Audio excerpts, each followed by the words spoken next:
टी20 विश्वकप चलता बेले क्रिकेट सट्टा उपरे बड़ कार्यानुष्ठान राउरकेला बेआईन क्रिकेट बेटिंग चलाउथिबा 6 जण अभियुक्तଙ୍କୁ पुलिस गिरफ କରିଛି।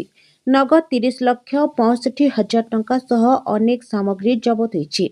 राउरकेला पुलिस जिलार बंडामुंडा 20 सेक्टर रे चालुथिबा एक सट्टा सिंडिकेट विषय गुप्त सूचना मिलिथिला। खबर पाई पुलिस टीम विभिन्न स्थान रे चढ़ाऊ करी 6 जणଙ୍କୁ गिरफ କରିछि।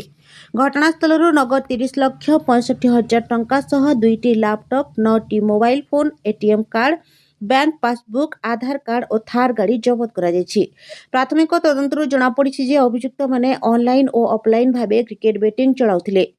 सिल्वर एक्सचेंज नामक ऐप जरिया आईडी सृष्टि करी अन्य मानकु पठा जाउथिला और बड़ लाभर लोभ देखाई साधारण लोकंकु ठका जाउथिला।